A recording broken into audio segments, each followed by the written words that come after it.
Friends and family, welcome to another live broadcast brought to you by Premier's Turning Point, which your host, Bishop Dr. Uton Lane, and co-host, Overseer Franklin Williamson. We pray and hope that something that is being said today will bless your soul and spirit. Please take a quick moment to like and share this broadcast with your friends and family. Thank you again for joining us. Let's go into our live program. Blessings, blessings, everybody. Welcome to Premier's Turning Point, where we are about giving out information, getting everybody up to speed on the current events, on what is going on in life, what is going on today, tomorrow, and beyond. And so we're excited this evening for you to be joining us. You know, my co-host may or may not be joining us because of some issue, but we have two awesome guests tonight. I'm just going to let them go and tell you a little bit about themselves. And we're just going to talk, though. We are definitely celebrating Women's Month and Women's Heritage Month. And we want to look at, the state of women, especially in this country and the world, and to see where we are, where we have been, and where we are going. And we want you to tune in, get all your friends, your neighbors, your loved ones, and let them join in. If you have a question, if you have a comment, please go into the chat, put that information there, and we will be more than happy to engage you and to have a nice discussion. So when we're done today, we need to know the status of women, what's going on, and what else we can do. So we have, of course, the Honorable Elsie Foster Dublin with us. Elsie Foster. Let me get her name straight here. All right. And she knows there's an inside joke and she knows what I'm talking about here. And of course, we have the new lawyer on the block, Tatiana Lang. And we're going to start with Elsie and just let them introduce themselves, and then we'll come back and engage. So Elsie, take it away. Pleasure. Blessings, blessings, blessings. Nice being here this evening. I'm quite sure it's going to be another insightful and a great opportunity to share with everyone. I'm Elsie Foster. I'm the councilwoman in Highland Park. I have been on the council, believe it or not, for 20 years. This year, I'm looking at my 21st year on council. Wow, how time flies.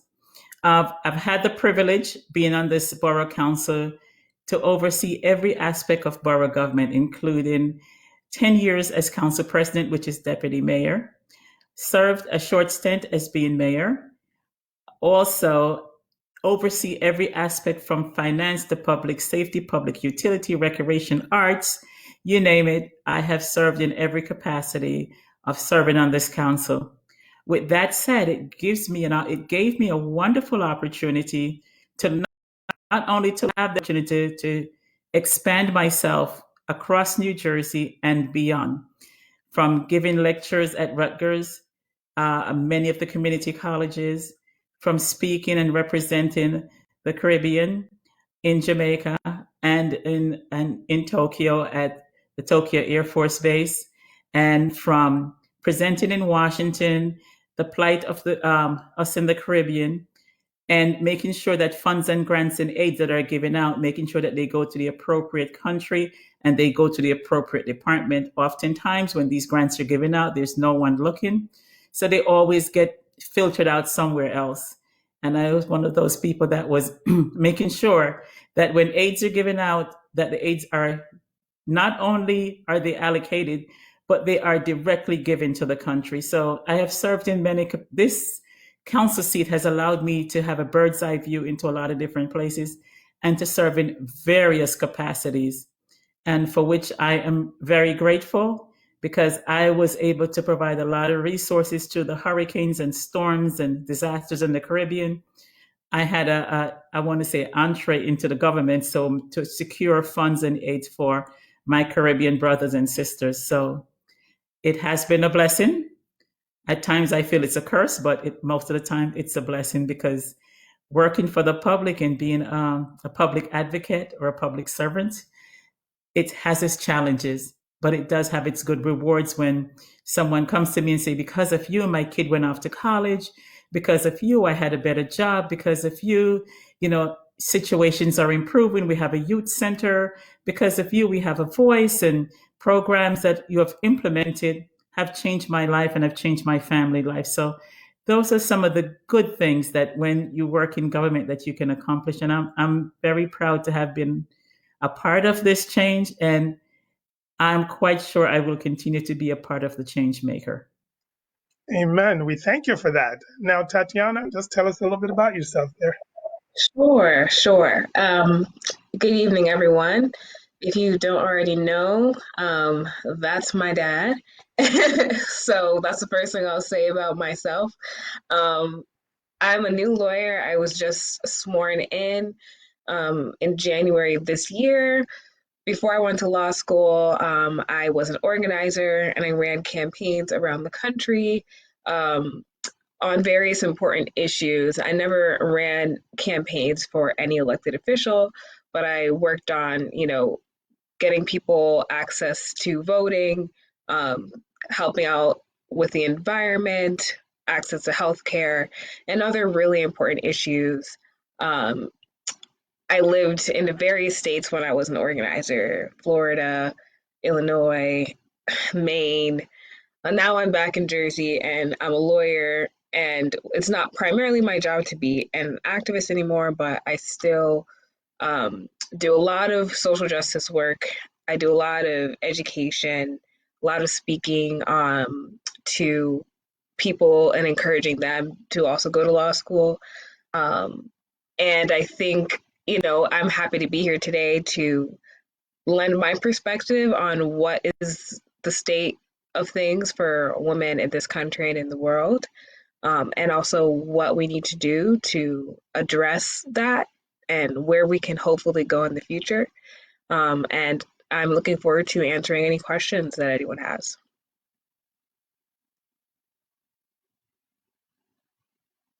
So, go Elsie and then Tatiana in that order, is to make it a general wide. I'm going to just spread it wide so that they feel liberty to kind of touch on any pointers they want.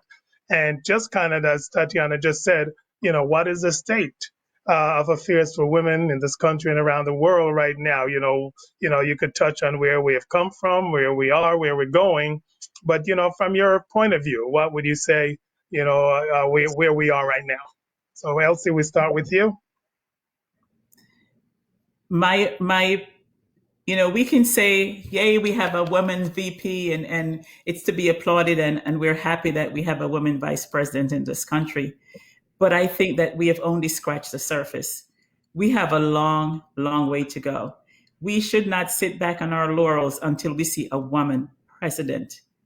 Women rule and women govern from a different place. We want to see everyone at the table, everyone represented.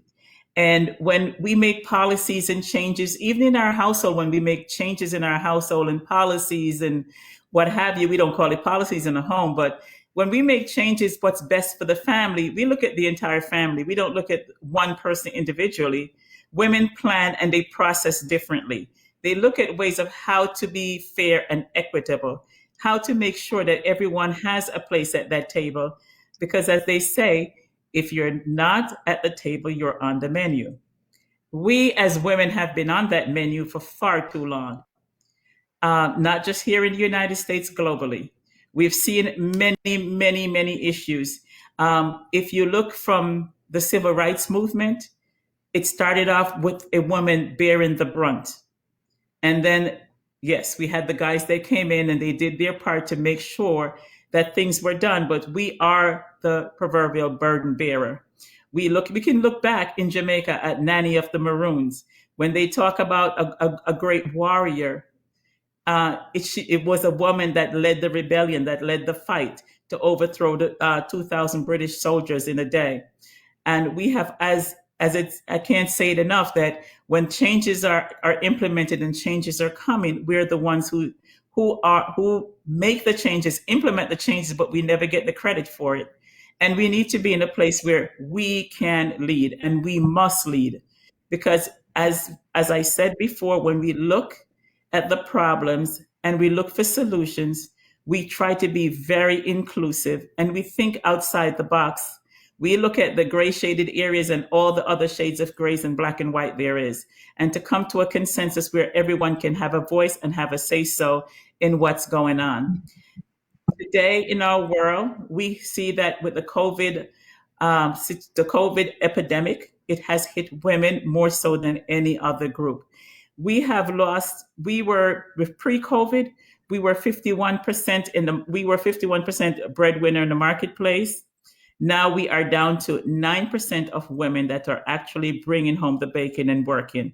And that's going to have a devastating impact on the total family, because when women are out in the workforce, our children are taken care of, our education is taken care of. But when women are at home with the kids, we are not as engaged. We're not in the fight. We're not making the policies, and our voices are not heard. So we have a tough fight after COVID. And as we start to emerge out of this, that we have to find creative ways how to hold our place, to get our place back, and to move beyond. They said there's a crack in the ceiling. There are many cracks in the ceiling when we had our VP, but we need to not only have cracks, we need to take the walls down.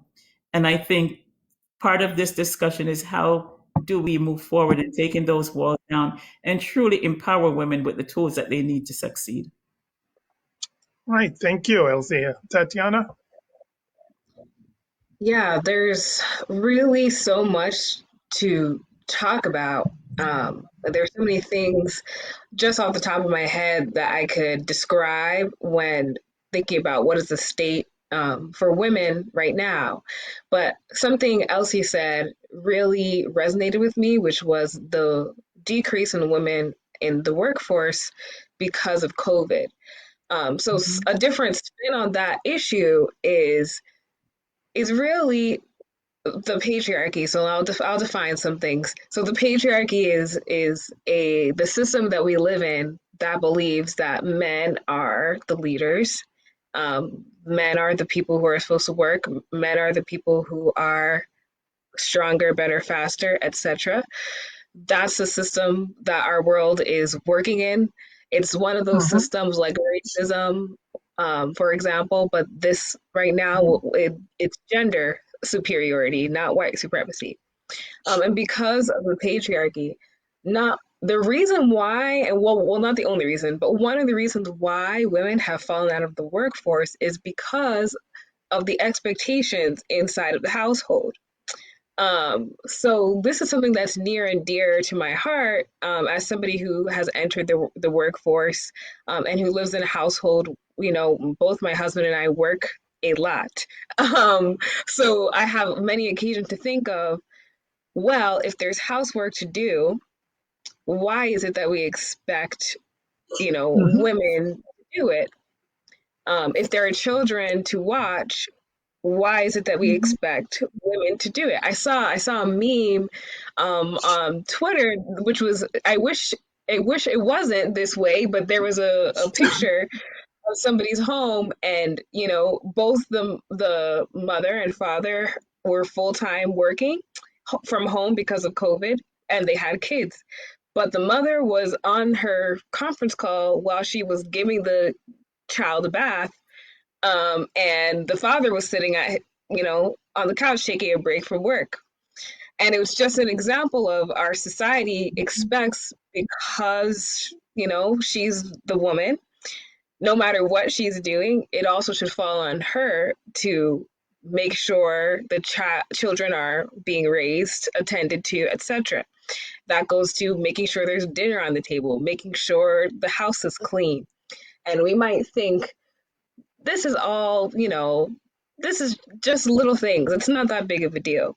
But COVID has actually shown exactly how big of a deal it can be when the expectations are based on gender.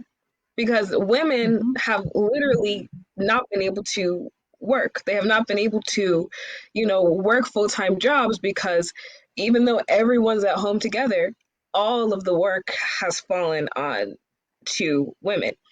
So that's an example of sort of the state of things. It's a different take on it. It wasn't specific, but I think that when we're talking about these issues, it's important to remember that consciously and subconsciously, we are all making decisions every day that can either make things better or worse, for women in the world and women in our lives. The same way that when we talk about race, we understand it as something that's always going on in the background. So is sexism. So is the patriarchy.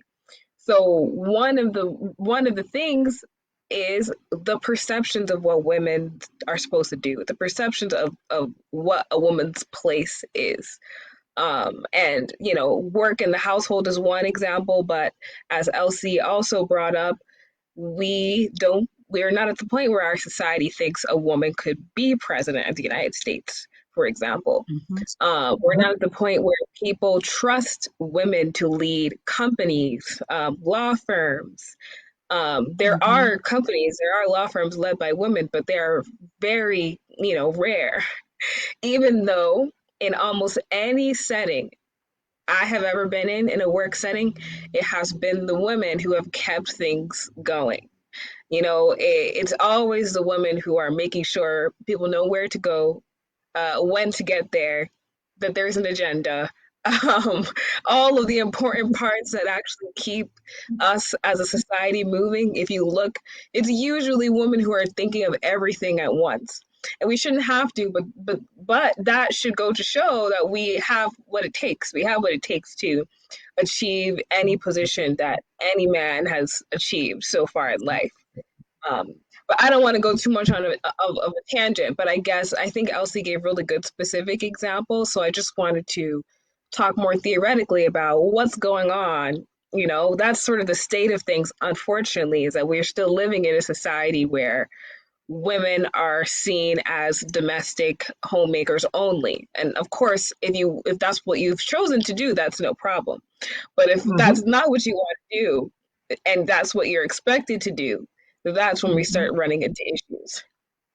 Yeah, I actually like that point very much because I actually run into that a lot. I do a lot of counseling. I do a lot of premarital counseling. I do a lot of postmarital counseling. And I think that's one of the issue that always comes up. And I think it's really something worth talking about because you have to, even spiritually and a lot of religion wise, we know man is the spiritual head of the house.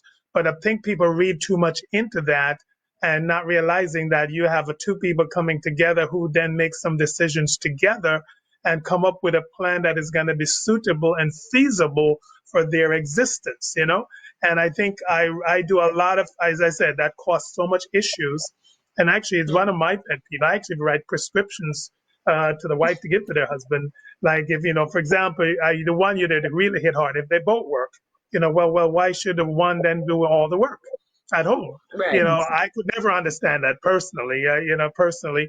And I think, we have to get to the state where the two come together, for example, we're talking about a marriage as one from my thinking, but then, then when you mean one, then one has to work together, for it to be one, you have to both be sharing, and I think, how do we change that mentality? How do we change that kind of train of thought and that kind of thinking? I mean, first of all, you have to talk about it and you have to admit that it's there. And I think that, we're getting better as a society every day at talking about difficult issues. But I've had this conversation in context where people are like, oh, well, I'm not forcing my significant other to do the dishes. This is not like, I'm not sexist or anything like that. But we really have to take a step back and ask the question, why does it naturally fall that way? Is it because, so and so loves to do the dishes every day by herself after a long day of work? Or is it because if she doesn't do it, no one's going to do it? For example, just an example. But if we don't talk about, the fact that society has placed these expectations on women such that even women feel like we have to live up to them, when we don't have time or energy, we still often feel like, well, this is in my wheelhouse, so I might have had a 10-hour work day, but I guess it's my job to now go grocery shopping, or I guess it's my job to now go shopping. And if you don't have the conversation, you might just live that way your whole life. And if Mhm. that's what you want to do, then there's no problem with that. But a lot, as you alluded to in your counseling, it's not. I don't think there's that for many people. That's what they wanted to do, especially if they are also working full time. Mhm. So Mhm. I think that your advice as a counselor will help people in marriage situations, but I think as a society, people are still reluctant Mhm. to admit Yeah. there are these systems and there are these expectations. So I've been talking about the home, but it's also at the workplace. Yeah. Women are expected to take notes in meetings and make sure that people have water to drink and do all of those sort of secretarial tasks, because historically that's the role that women have played in the workplace: secretaries, assistants. So it's not just a household issue, it's a mentality that transcends every aspect of life. And we have to discuss it. We have to give examples, just like how I'm giving, so that people can actually take a step back when they walk into a meeting and wonder, why is it that I'm expecting the youngest woman in the room to take notes? Why is it that I'm expecting the youngest woman in the room to make sure that everyone has water? People need to start questioning, why they feel that way, why they make those choices. So talking about it is definitely helpful. And, from a company or a church or community perspective, people who are at the head have that position to make sure that decisions are not being made from the top in that manner, Mhm. that we're not forcing people to fit our preconceived notions of what a woman's place is, and that we're actually just creating opportunities for people to do what they're good at, what they want to do. And that's just a way to start talking about it. And then obviously, Mhm. if you're in a leadership position, taking a step back and making sure that your organization is not perpetuating those stereotypes. Mhm. Elsie, I want anything to on? add, I would just want to add a pivotal role that the home plays in making these changes, all of which Tatiana so excellently informed, educate, and shared with us just now. It has to start in the home. And it's Mhm. it's in the home that's where the change start to happen. And the change starts at a very early age. When you have children, for example, if you start treating them as equal and letting them know that it's not a girl's job, it's not a boy job, it's a job. This is a function that needs to get done for the family organization to flow, for us to live in harmony and to have a balance, that there's not a job that's assigned to a boy or a girl. And if we start taking these initiatives in the home, when we go outside of the home, it will follow. When we Mhm. uh, when we do so many other things, this all will follow, because we're not saying it's dead. It's one group or one person that is their sole responsibility. So a lot of the education and the training must begin to happen in the home. I Mhm. remember when my son was little, he wanted back then it was called a Susie Bake oven. And we went to Toys R Us and he saw this oven and he wanted a Susie Bake oven. My husband at the time had a fit. He was like, we're not buying a boy an oven. What kind of thing is this? You want to buy the boy an oven? The oven is pink, and we're not buying him an oven." And so he said what he had to say. I listened to him. And then after I listened, my son was still saying he wants this oven, he wants this oven, he wants this oven. So whenever I was making dinner, I'm in the kitchen, my son was always there. Eventually, I bought the oven. My husband he was fit to be tied, because the stigma that comes with a boy having a pink oven.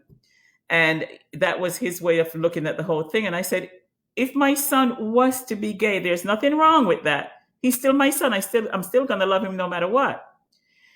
Needless to say, he had the oven. my son he is not a chef, he's an educator by choice, but he loves to cook. He cooks all the time. And that started with a simple little thing as a easy bake oven where he played around and he sampled all these different meals that he was going to prepare and it with his imaginary friends and his friends, and they made all the stuff. And today I can reap the benefit of him having that easy bake oven because he's an excellent cook. I love the discussion because it's a whole mindset, and I'm really into mindset these days. I'm doing a lot of study on that, but it's really a mindset change that we all have to get to where we look at people, as the individual, as an individual, and even when they come together in a marriage, it's two individuals come together that then have to blend together, and you got to work things out. And it's amazing how and I'm one of those who really like to explore everything, and it's really great to see that. I think we're making the point, and I think hopefully people are hearing it. We have to start laying down these foundation and make these fundamental changes in how we look at things. I mean, I do it, my reference right now is a lot of the counseling I'm doing. And actually, it's amazing, people, but sometimes they think I have horns because I'm like, nah, this is not the norm. This is your norm, but that's really not the real norm for the world, because people are people, and we have to treat everybody, with respect, with dignity, and give people a chance to explore and to expand themselves. And I think this is how we're going to do it. We're going to, as Tatiana said, we're going to talk about it. We're going to bring up the issues, in the churches, in the house, in the homes, on the jobs, I think everywhere. And I think we have to give women, not that we should have to, but that's where we are. So we have to give them the power to then make the changes that they need to make, and us men have to help them, not just, sit aside, because it's amazing. It's never ceased to amaze me. Even one person on the line, I think she was being sarcastic, but she says, some women don't have a choice. Even if they work, they have to still come home and do this.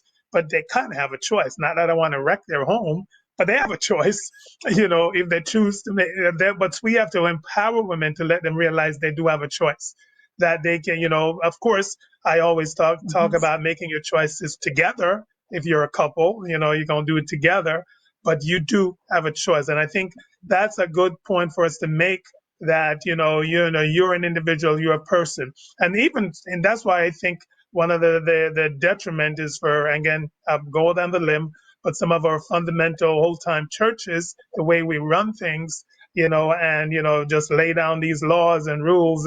But, you have to have people, to be convicted and convinced about their plight, and then they can then make a decision. So educate. I'm all for education now, is really educate, and then people then use that to make the choices that they have to make.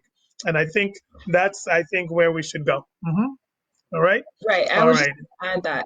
So in the examples we're giving in the home, the feeling of not having a choice comes from everything I said before, of society's expectations. Yes. So even if you have never been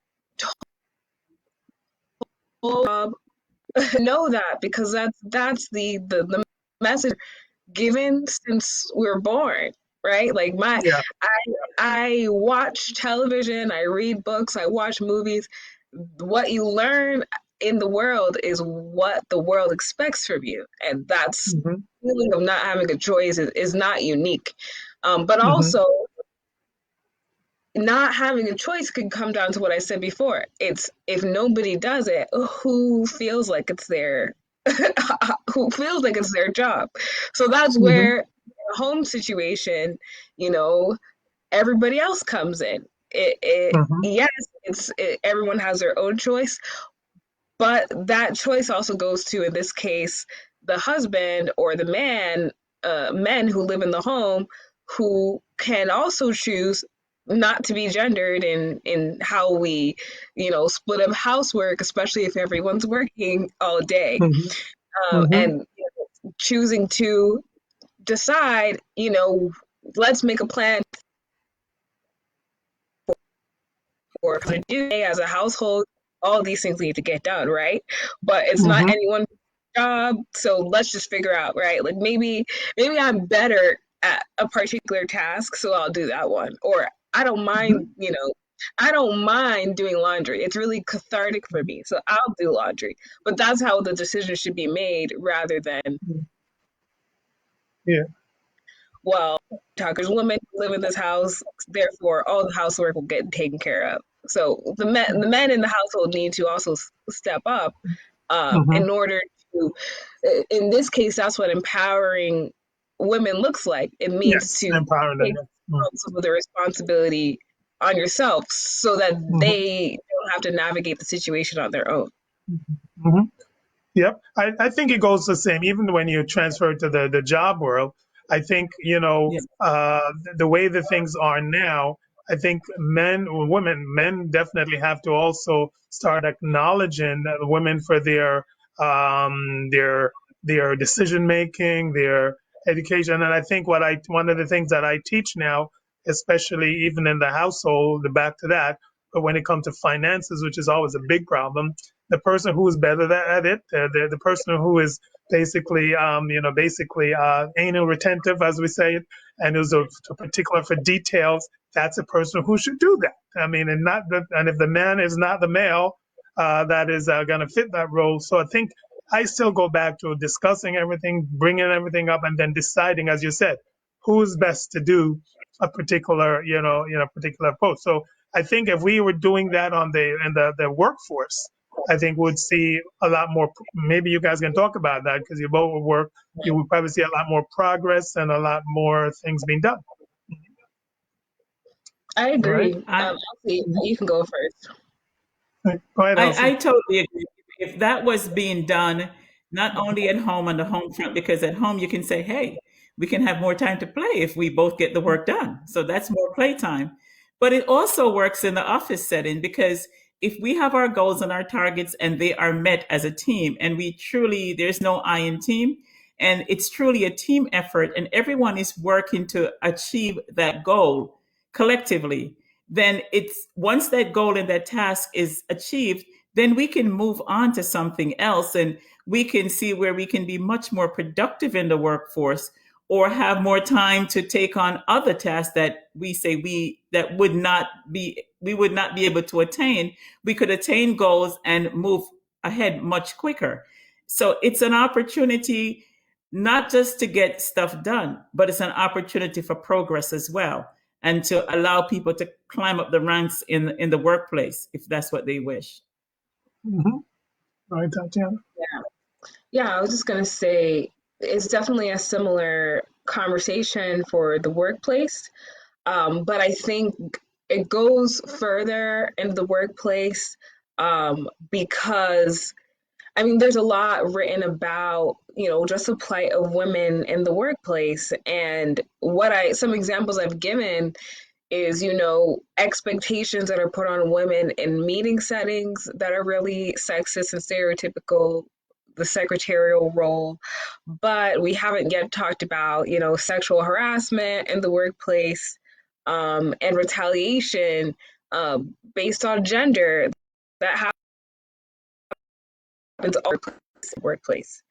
Um, so there are different issues outside of the theoretical that we've been talking about that have affected women's ability to achieve the status that they want to achieve in a particular organization. We still live in a society where sexual harassment is pretty common. Most women do not go through their career without being sexually harassed in the workplace. And as you look at the news today, without naming names, you can see that there are many successful men in positions of power who have not seen any consequences for their constant sexual harassment of women in their own workplaces.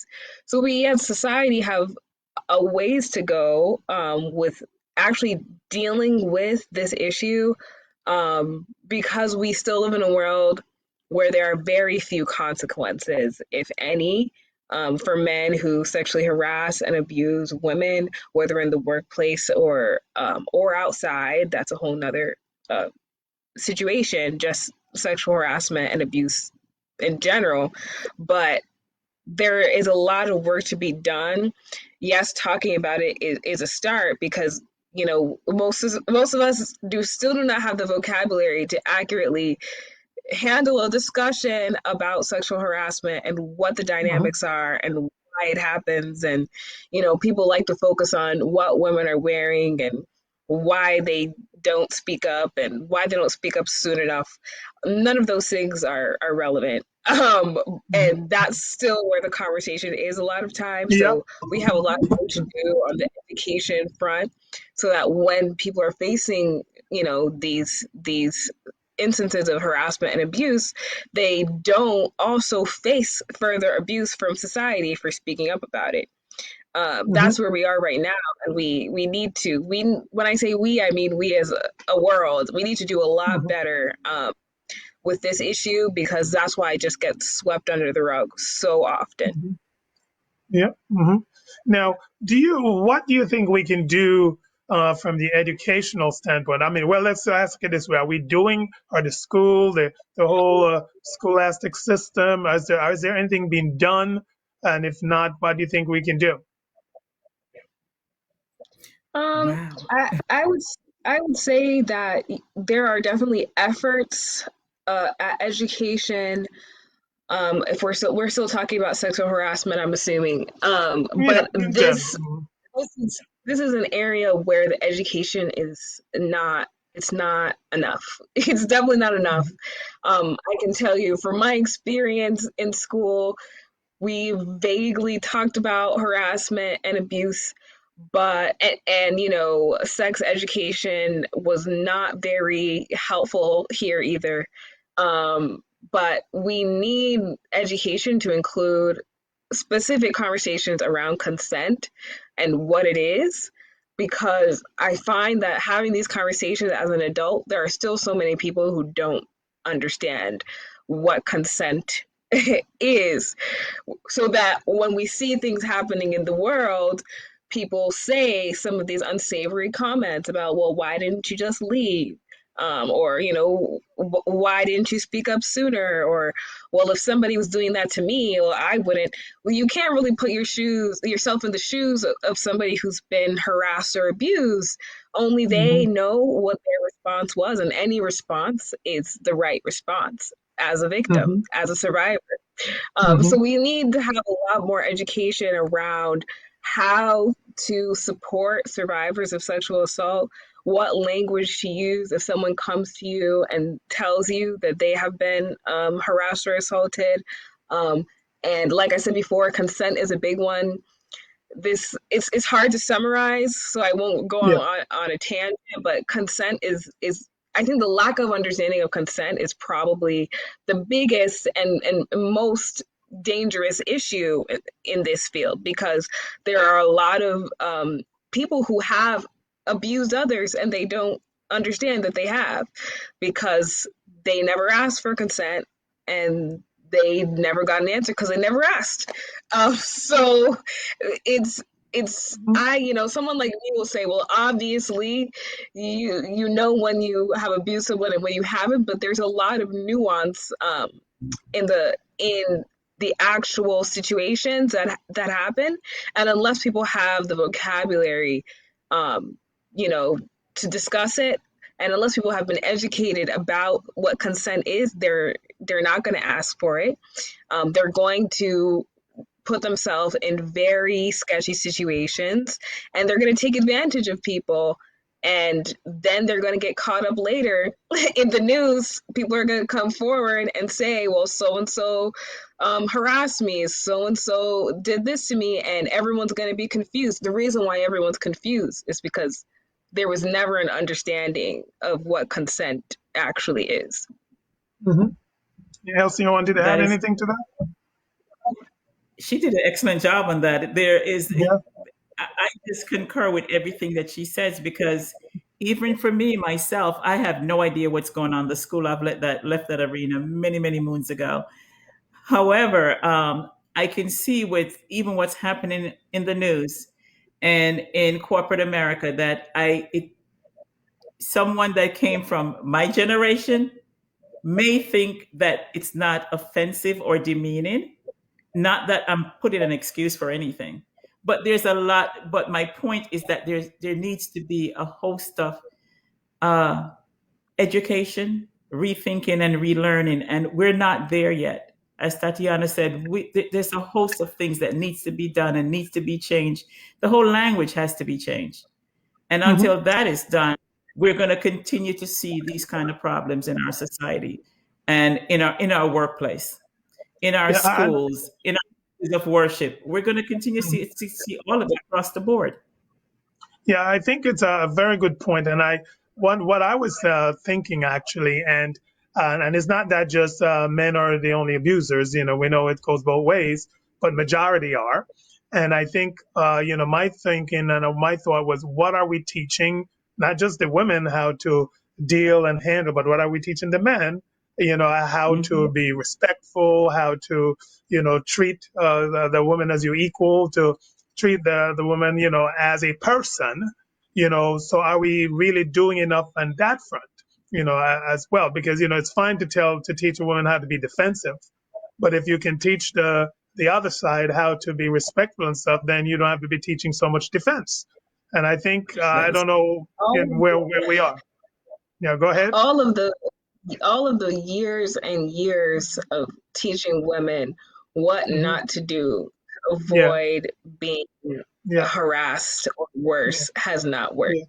yeah, exactly. Because no, there has been an incident in every single in every single situation you can think of where a woman did everything right. That doesn't Hmm. stop. That can't Doesn't. stop an abuser from choosing to abuse. So Hmm.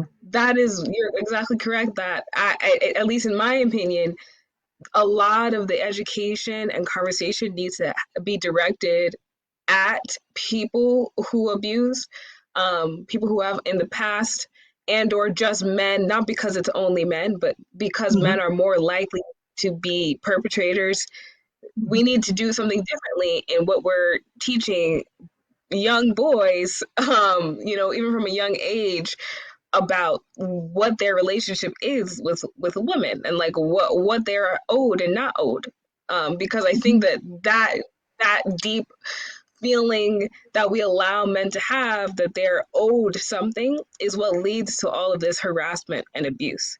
Because Hmm. if you don't feel that you should be able to get what you want no matter what, then I feel like you'll be more open to being respectful, communicating, asking questions.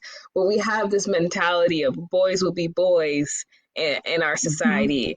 We have this mentality that, oh, well, that's just how guys talk. That's just what they do, and it's clearly not helping. Because Hmm. the only Hmm. reason boys are boys or boys will be boys is because that's what we've allowed.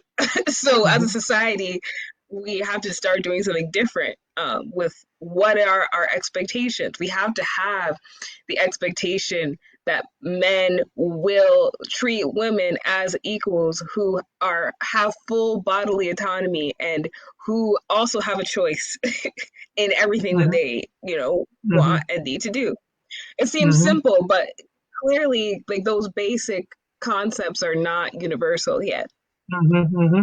Yeah, it's an important point, and I think one of the things, as the hopefully we all are going to be involved in the world and the changing things, is how do we incorporate that into the society, into the grain and the instral of the society, so that it becomes second nature, and that men should be treating women as equals and with respect and on all of that stuff. And that's one of the things that I even wake up thinking about, because I just see so much of it on every angle, that I'm like, are we really addressing this issue? So, we're talking about, equality for women, and even we're racist and stuff. It's the same kind of thing I get. We see transcends, but how do we really, are we really addressing it, and are we really just covering it up, but more so than addressing the issues?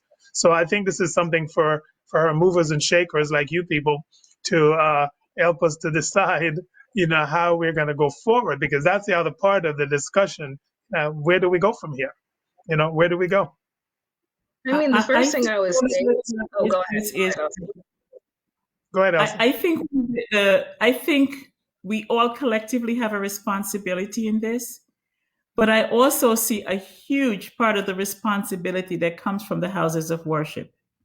Mm-hmm. And when you look at the structural way religion is taught and preached, you heard God created, and and from the Genesis story, you hear Mm-hmm. about the creation and taking this rib, and she's supposed to be subservient. And every part of the Mm-hmm. Bible, Mm-hmm. how it's interpreted that a woman is always to be subservient to a man.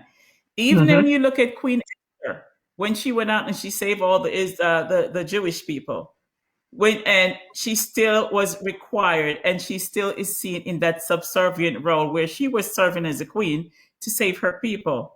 When you look at the prophet Deborah, and you look at all these patriarchal article women in the Bible and these sheroes in the Bible, when they're being taught in Sunday schools and they're being talked about in church, they're never elevated to the level of where they should be. So when our young men and young women are listening, that she is put at a place of value.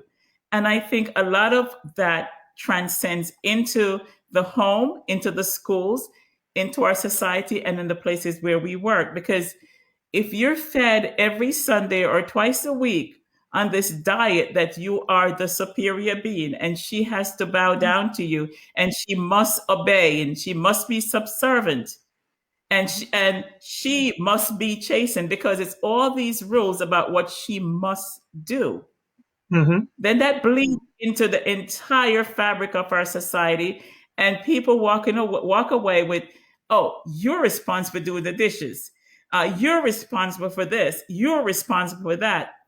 I remember years ago there was this joke, and it says, where in the Bible it says that woman must make a woman said to her husband, where in the Bible does it say that I have to get up every morning and make the coffee for you? And he couldn't Hebrews. point Yeah. that out. He said, he brew. So it Mm-hmm. goes back to where she has a voice and she can say something, because it's Mm-hmm. not her responsibility only to do those Mm-hmm. household chores, to make the decision, or to have her in a place of honor. And I think the place of honor is in our houses of worship as we preach and as we teach. And we all have great places of learning. We have evolved in the way we read scriptures, we see scriptures, we have dictionary that defines and explains. And I think we have an opportunity in all the houses of worship to bring this information when we teach. When we teach our young men and women in Sunday schools, when we teach in the pulpit, and when we teach across the board, of how important that the respect for each person, and not making the woman a lesser being at all times. Tatiana? Yeah, and I think what is missing a lot of the times is accountability in our society at large. Definitely, I would say at home, in the church, in the workplace, in our politics. I think politics is a good place to look, because it's almost like being accused of sexual harassment is a requirement at this point to be leading a country or a state. Again, without naming names, it's that common. It's that common in our leadership in this country that men are accused of having harassed or worse, and yet they're able to achieve the highest office in our government, the highest position in companies, and nothing happens to them. As a matter of fact, the women who come out and speak out face more consequences just for speaking up Mm-hmm. than Mm-hmm. the men did for actually harassing them. And that lack of accountability says all that needs to be said to anyone who wants to be an abuser. You could do whatever you want, and you could still be president of the United States. You could still be governor of a state. You could still be CEO of a company. You could still be pastor of a church. If we just allow, people to act in this way that we're all saying is wrong and there's no consequence, No that is consequences. we are saying something about that. In saying nothing, we are saying something. So I'm not saying that people necessarily throwing people in jail is always the right answer, but if there's no accountability and they don't even have to address what has happened, and they get to just achieve everything without even talking about it. I think that's something that we fundamentally need to change, at least in the spaces that we are in. So if you are in a particular job and there's someone accused of sexual harassment, you shouldn't just be treating that person like nothing happened. Like, you have to Hmm. make a decision. I'm not going to associate with people who harass and who Hmm. abuse. They're not going to Hmm. be in my network. I'm not going to vote for people who sexually harass and abuse.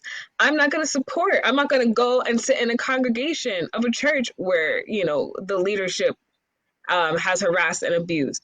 Not because you don't wish everyone well, but until they take accountability and until they make amends for what they've done, just pretending that nothing has happened is teaching the wrong lesson to the children who are coming in the next generation. The children are able to see nothing happens to people who are abusive, but people who are abused are the ones who get shunned.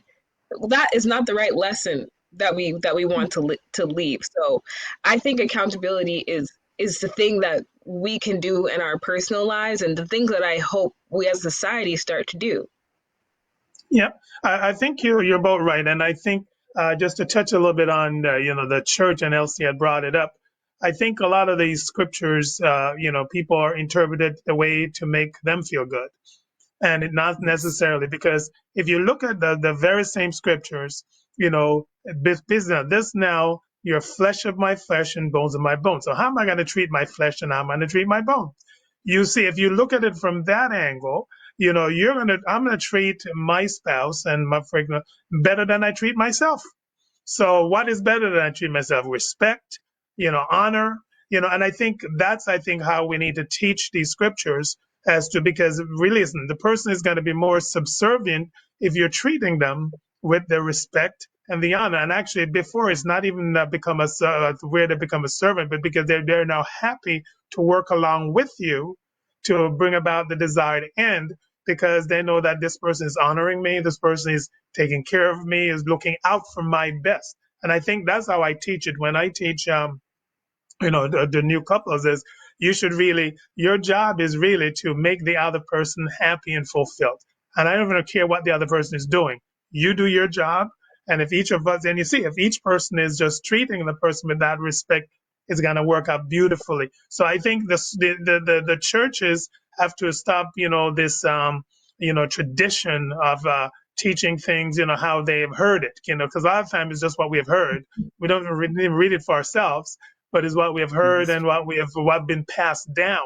But we need to now go to the basics and look at it. So listen, some of the things like king queen's role, that's a little bit different. But that's what I'm talking about. I'm talking about two people walking together, living together, working together. It's amazing how much more you're going to accomplish if that respect, that love, and that honor is there. And I'm gonna, and the thing is, it goes on then to the rest of the family, because when the young men see their father treating their mother Mhm. with great respect, then they're gonna learn how to live. So I think by example, we're gonna have to do this. By education, as we've been talking about, we're gonna have to do this. And by going back to the basics, both in the church world, the work world, every world, and teaching honor and respect for one another.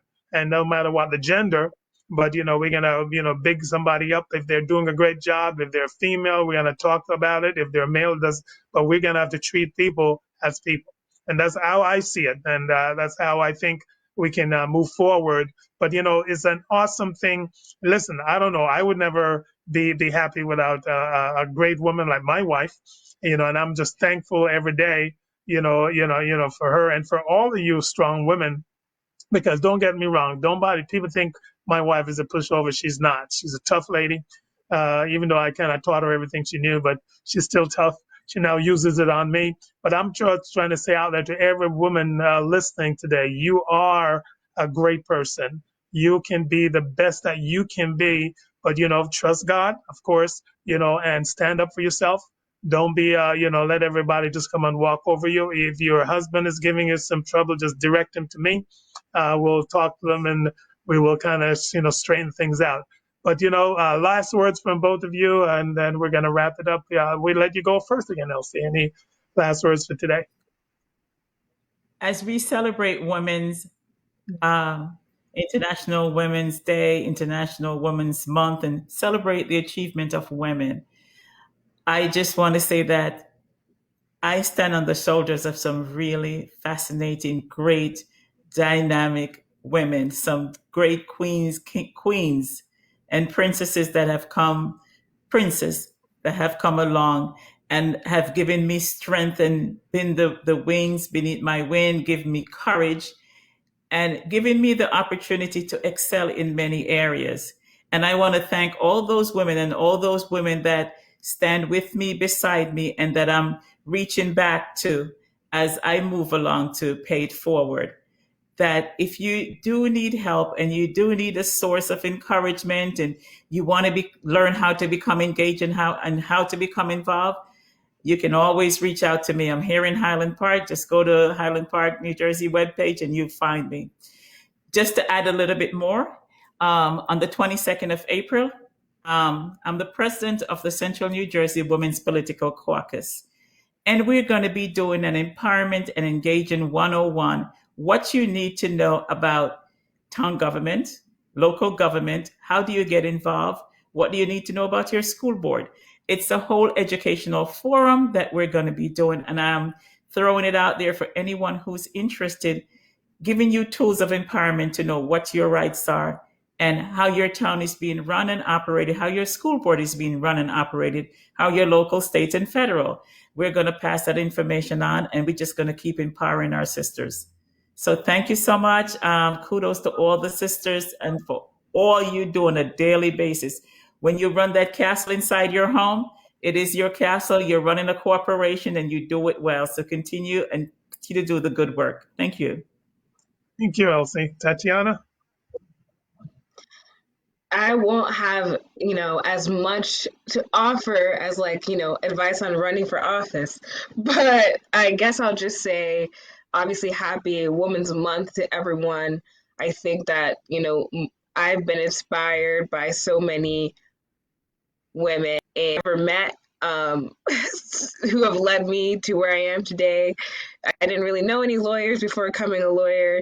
But I have seen the success of other women, and that inspired me to go down the path that I have gone down, because there is still much work to do where representation is concerned. In the legal field, there are not enough women, and there certainly are not enough Black women. So anyone who's watching and considering, I definitely encourage you to keep going. If you're going to be the first, don't let that stop you. Being the first is definitely uncomfortable. It can be lonely. But once you've achieved what you set out to achieve, you can always reach back and bring people to join you where you are. So that is my parting words. Keep moving forward.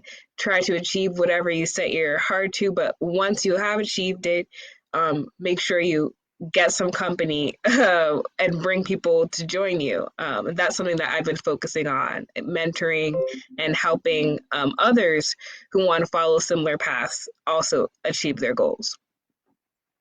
All right. Well, we thank you both. And I'm just elated that you could join us today. And I thank you. I look at two very accomplished women, one that is a little bit younger and one that is coming along. And I really just look up to you guys. I thank you. And I know that I can always have a strong force to turn to.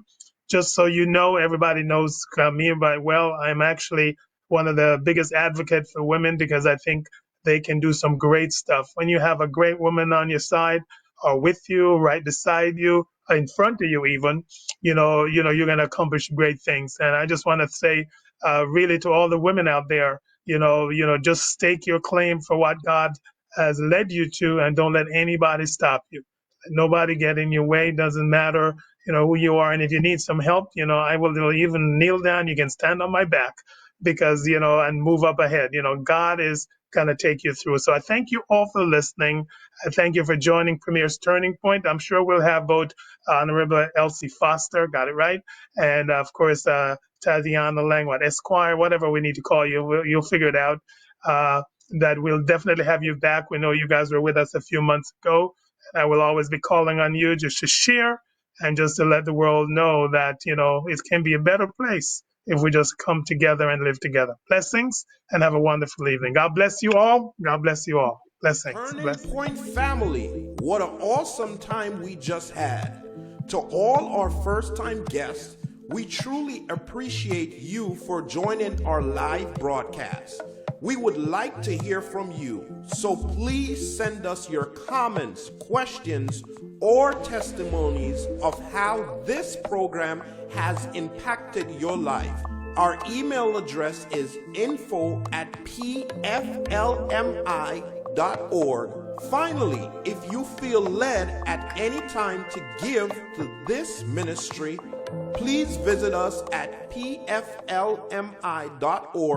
and click on the tab for donations. You can also give via Cash App at $PFLMIORG. We're looking forward to meeting with you live on next week's program. Have a blessed and prosperous weekend.